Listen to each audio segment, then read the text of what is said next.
하나님 말씀 보겠습니다. 시편 7편 1절에서 5절 말씀 되겠습니다. 봉독해 드리겠습니다. 여호와 내 하나님이여, 내가 주께 피하오니 나를 쫓아오는 모든 자들에게서 나를 구원하여 내소서. 건전할 자가 없으면 그들이 사자같이 나를 찢고 뜯을까 하나이다.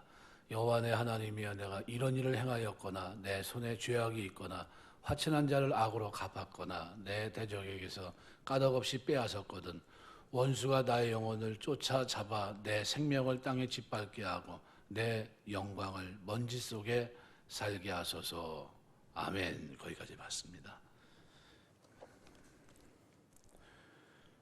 시편 7편 표제를 보시면은 시가연, 다윗의 시가연이라고 되어 있습니다. 시가연이란 이 히브리 말은 방황하다, 비틀거리다 라는 뜻을 가지고 있는 동사 샤가라는 말에서 온 말입니다. 이런 아주 심한 정신적인 충격에 의해서 비틀거리는 마음의 상태를 노래한 겁니다. 그래서 이거는 슬픔의 노래 또는 만가를 가리킨다고 추정이 됩니다.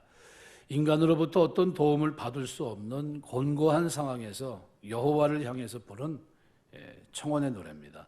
본시의 구체적인 배경에 대해서는 알려지고 있지 않습니다. 단지 표제에 의해서 우리가 알 수 있는 것은 다윗으로 하여금 여호와께 기도하도록 원인을 제공한 자가 베냐민 지파 구시라는 사실만 나타내고 있습니다. 그래서 베냐민인 구시의 말에 따라 여호와께 드린 노래입니다. 그러니까 말에 상처를 받은 거죠. 구시라는 사람이 누구냐가 중요하겠죠. 이 구시, 베냐민 지파로 소개됩니다. 쿠시라는 이름이 성경에서 함의 아들과 후손들을 가리키는 명칭으로 쓰이거나 그들이 살던 지역을 가리킨다 이렇게 본다면 본래 셈족이 아닌 에디오피아 출신 이방인이었고 귀화해서 베냐민 지파에 소속된 것으로 추정됩니다. 출애굽기 12장 38절에 보면 출애굽 당시에 이스라엘 무리 속에 섞여 함께 나왔던 이방인 중 한 사람이었을 것이고 그는 가나안 땅 분배 당시 베냐민 지파에 속하게 되었을 것으로 보입니다. 베냐민 지파 출신 왕 사울이 다윗을 핍박할 때 다윗에게 가시 같은 존재로 행세했던 그런 사람이 구시입니다. 그래서 이 본 시인은 불임절에 낭송되었다고 합니다. 아달월 14일 15일에 거행되는 절기로 사악한 하만이 유대인을 멸절시키려는 흉계로부터 구원받은 것을 기념하기 위해서 지켜졌던 이 불임절에 낭송이 됩니다. 그래서 우리 에스더서 3장 7절이나 9장 26절 아마도 본시를 하나님께서 다윗을 멸절시키려는 이방인 구스의 흉계로부터 그 택하신 왕인 다윗을 지켜주신 것과 이방인 하만의 흉계로부터 당신의 택하신 백성을 구원해 주신 사건 사이에 유비로 인해서 불임절에 낭송됐던 것으로 보입니다. 이렇게 된다면 본시의 성격을 우리가 어느 정도 알게 되지 않겠나 생각이 됩니다. 오늘 본문 1절에서 5절을 읽었는데 첫 번째로 오늘 1절 보시면 여호와여 내 하나님이여, 내가 주께 피하오니 나를 쫓아오는 모든 자들에게서 나를 구원해내소서. 나를 쫓는 모든 자, 이거 누굽니까? 사울과 구시, 그 추종자들이겠죠. 다윗이 블레셋 적장 골리앗을 죽였을 때 이스라엘이 승리를 합니다. 결정적인 승리였죠. 이때 여인들이 이스라엘 군사 앞에서 사무엘상 18장 7절 보면 사울이 죽인 자는 천천히요 다윗이 죽인 자는 만만이다. 다윗을 찬양합니다. 이 소리가 사울왕의 귀에는 아주 불편하게 들렸습니다. 사울왕은 다윗이 자신의 왕위를 위태롭게 할 소지가 있다고 여겼고 다윗을 그때부터 경계하기 시작합니다. 자기 딸을 주어 다윗을 자기 사람으로 만들려고 했고 옆에 두고 병기 드는 자로 쓰기도 했지만 결국은 제거하기로 마음을 먹은 것 같아요. 그래서 다윗은 사울을 피해 도망갈 수밖에 없습니다. 이때부터 다윗은 무려 한 10년간은 시련을 겪었던 것 같아요. 오늘 2절 보시면 건전할 자가 없으면 그들이 사자같이 나를 찢고 뜯을까 하나이다. 건전할 자가 없으면 그렇게 된다. 그러니까 이것은 사울에게 쫓기면서 느낀 위기, 그 위압감이 어느 정도였는지를 그대로 짐작하게 해줍니다. 여러분, 사울의 추적을 피해서 도망가지 않은 곳이 없어요. 이스라엘 유대 땅은 강원도만한 조그만 땅입니다. 거기서 광야로 높 땅으로 또 이방 땅으로 피신합니다. 그런데 안전한 곳이 있습니까? 안전이 담보된 곳이 하나도 없어요. 사울의 놋 제사장 학살 사건, 사무엘상 22장 6절에서 23절은 이 땅에서 어디서도 다윗이 안전할 수 있다, 없다는 걸 보여준 겁니다. 안전을 담보하지 못했던 겁니다. 오늘 본절과 같이 그래서 부르짖고 있습니다. 다윗이 하나님께 피하오니 구원해 달라는 겁니다. 오직 하나님만 의지하고 도우심을 간구하는 다윗의 모습입니다. 그러면 하나님은 이러한 다윗의 부르짖음에 대해서 어떻게 응답했을까요? 하나님은 다윗을 모든 위험에서 구원해 주십니다. 사울과 그의 추종자들의 칼로부터 안전하게 보호해 주십니다. 결국 이러한 사실을 우리에게 말해주는 것은 뭡니까? 환난 날에 하나님께 피하는 자는 수치를 당하지 않는다는 겁니다. 하나님께 피하는 것이 가장 안전하다고 하는 것을 성경은 우리에게 분명히 말씀합니다. 그래서 시편 22편 5절 보면 그들이 주께 부르짖어 구원을 얻고 주께 의뢰하여 수치를 당하지 아니하였나이다. 여러분, 하나님께 피하는 자는 수치를 당하지 않습니다. 여러분, 어떤 일이 있어도 하나님께 피하시길 주의 이름으로 축원합니다. 잠언 29장 25절 사람을 두려워하면 올무에 걸리게 되거니와 여호와를 의지하는 자는 안전하리라 분명히 말씀합니다. 두 번째로 오늘 보면 3절 4절 보시면 성도들은 세상에서 모함받기 일쑤입니다. 다윗은 사울에게 쫓길 만한 잘못을 범한 일이 있나요? 없습니다. 그런데 아주 힘들게 만들었죠. 그래서 여호와 내 하나님의 내가 이런 일을 행하였거나, 이런이라는 건 뭡니까?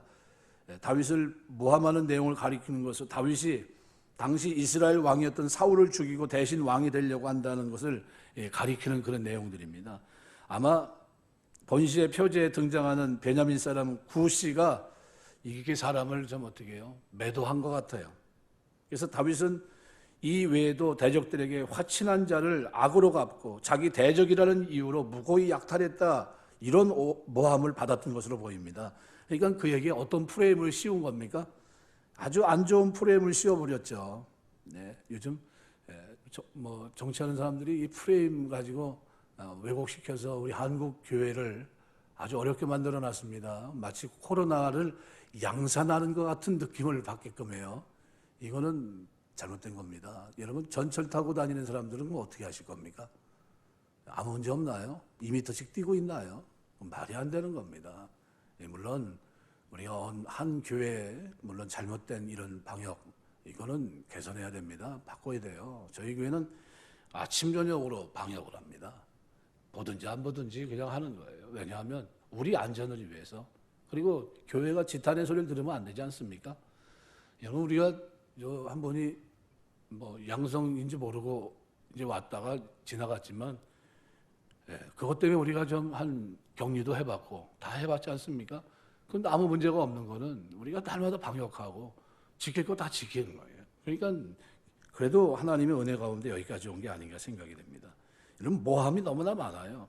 이 다윗 시대에도 그랬던 것 같아요. 구스는 아주 대적들에게 아주 안 좋은 얘기로, 아주 이런저런 얘기로 다윗을 그는 공적으로 만들어 버립니다. 공적으로. 다윗은 사무엘에게 사울을 대신할 왕으로 기름 부음 받긴 했지만 한 번도 자신을 왕으로 생각한 일이 없었습니다. 기름 부음을 받은 후에 여전히 목동으로서의 삶을 살았고 골리앗을 죽인 후에도 그는 스스로 왕이 되려는 마음을 품은 적이 없었어요. 이는 그가 사울에게 쫓기는 와중에 사울을 죽일 수 있는 기회가 2번이나 있었음에도 사울이 하나님의 기름 부음 받은 자라는 이유로 그를 죽이지 않은 사실에서도 우리가 확인할 수 있습니다. 다윗은 의로운 자로서 대적들에게 터무니없는 모함을 받습니다. 그 까닭은 사울과 사울의 추종자들이 다윗을 시기하기 때문에 잘못된 자기의 목적을 이루기 위한 프레임으로 그들을 씌웠기 때문이에요.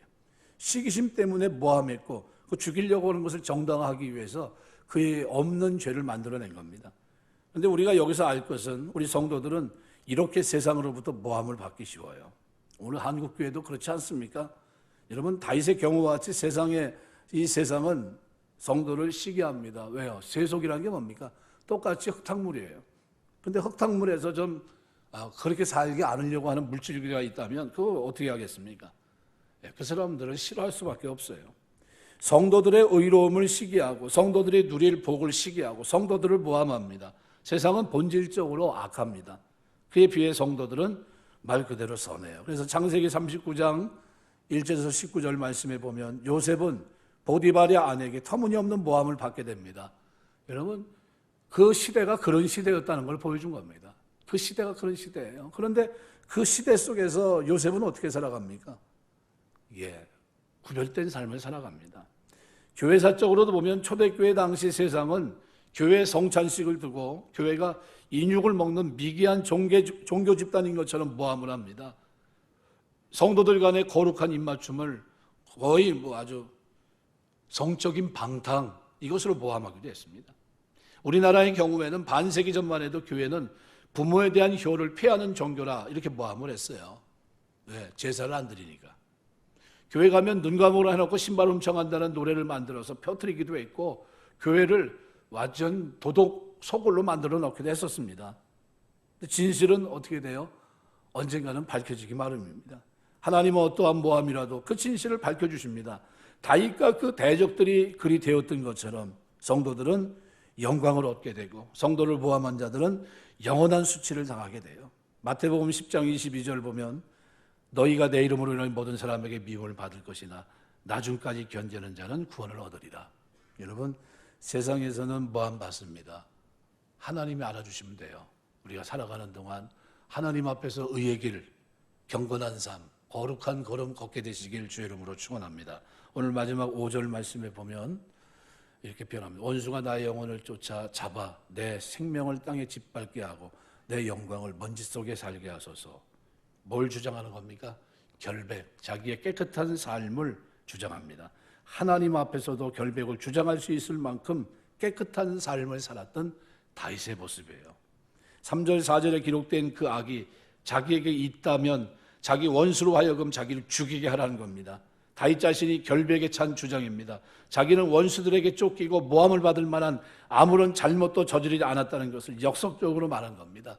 여러분, 우리 지금 한국 교회가 뭐 해야 하는 시기입니까? 기도해야 돼요. 억울한 모함이지 않습니까? 코로나 한국 교회가 양산하는 것처럼 만들어 놨잖아요. 그럼 뭐 해야 됩니까? 하나님 앞에 결백을 주장해야 될 거 아니에요.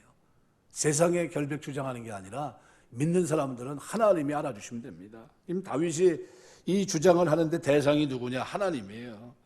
돌아다니면서 이 사람 저 사람 붙잡고서 호소한 게 아닙니다. 하나님 앞에 엎드렸어요. 하나님은 인생과 달라서 보지 못하시는 것이 없습니다. 전지하신 분입니다. 인생의 모든 것을 보아하십니다. 아무리 은밀한 곳에 일어난 일도 하나님은 그 중심을 아십니다. 다윗은 하나님이 그런 분이라는 것을 알고 있었어요. 그래서 그는 9절에서 이렇게 표현합니다. 9절 말씀에 보면 악인의 악을 끊고 의인을 세우셔서 의로우신 하나님이 사람의 마음과 양심을 감찰하시나이다. 참 중요한 좋은 단어가 들어가 있어요. 감찰이란 단어가 참 아름답습니다. 하나님은 어떻게 해요? 세세하게 안다는 겁니다. 탄광에 이게 탄이 뭐가 나오는지 이게 뭔지 아주 세세하게 면밀하게 분석하는 게 뭡니까? 그게 감찰이에요. 우리 마음에 속에 불순물이 뭐가 있는지 하나하나 다 낱낱이 검토하는 게 뭡니까? 그게 감찰이에요. 하나님 앞에서 결백을 주장할 수 없다는 겁니다. 지금 그는 하나님을 자신의 결백을 입증해 줄 증인으로 부릅니다. 감찰해 보라는 거예요. 뭡니까? 티끌만한 거 하나도 없다는 거예요. 마음의 중심에 한 번도 그런 것이 없다는 거예요. 이것은 다윗의 의로움이 부러울 정도라는 거죠. 다윗이 훗날 범죄에서 나단 선지자의 지적을 받기 전까지 적어도 이 시를 쓸 당시만 해도 사람이 흠집낼 만한 불의한 모습이 다윗에게는 없었습니다. 오늘 우리는 거룩하신 하나님 백성으로 우리의 의로움을 입증할 대상으로 하나님을 부를 수 있을 만큼 우리는 이 땅에서 거룩하게 사셔야 됩니다. 깨끗한 삶을 살아야 돼요. 그러한 사람이 세상 속에서 당당할 수 있는 겁니다. 하나님 앞에서 담대할 수 있습니다. 자기에게 죄가 있다면 원수를 자기를 죽이게 하라고 선언할 수 있는 이런 사람이 될 수 있는 겁니다. 오늘 잠언 28장 1절 보면 악인은 쫓아오는 자가 없어도 도망하나 의인은 사자같이 담대하니라. 여러분, 또 도둑이 제발 저린다고 경찰이 멋있게 옷을 입고 차가 오니까 어떻게 해요? 그냥 도망갑니다. 음주 단속하는데 음주도 아닌데 도망가요. 왜 도망가냐면 자기가 지금 뭐 다른 죄로 인해서 수배 중에 있습니다. 그 사람은 어떻게 추격전 끝에 잡혀요. 네, 추격전에 잡혀요. 뭐 때문에 잡힌 겁니까? 음주 때문에 잡힌 게 아니에요. 재발 앞에 도둑이 재발 저린다고 경찰 앞에 이렇게 보니까 자기가 혹시 잡히는 게 아닌가 싶어서 그렇게 도망갔던 거예요. 도망갔는데 결국은 잡혔어요. 원수는 어떻게 해요? 쫓아오는 자가 없어도 도망갑니다. 그만큼 줄인 거예요. 고린도서 7장 1절은 그래서 우리에게 말합니다. 그러므로 사랑하는 자들아, 약속을 가진 우리가 하나님을 두려워하는 가운데서 거룩함을 온전히 이루어 육과 영의 온갖 더러운 것에서 자신을 깨끗게 하자. 하나님 백성입니다. 하나님의 자녀로 하나님 우리를 부르셨어요. 불렀다고 한다면 오늘 우리의 삶 속에 이 모습이 있어야 되지 않겠습니까? 그래서 오늘 본문은 우리에게 세 가지를 말씀합니다. 하나님께 피하는 자는 수치를 당치 않습니다. 또 하나님 어떤 분입니까? 우리가 이 땅에서 모함을 받아요. 그러나 하나님 앞에 담대하게 결백을 주장할 수 있을 만큼 깨끗한 삶을 살 수 있다면 이것만큼 축복된 모습은 없습니다. 이 모습이 저와 여러분의 신앙생활 속에 넘치게 되시기를 주의 이름으로 축원합니다. 기도하겠습니다.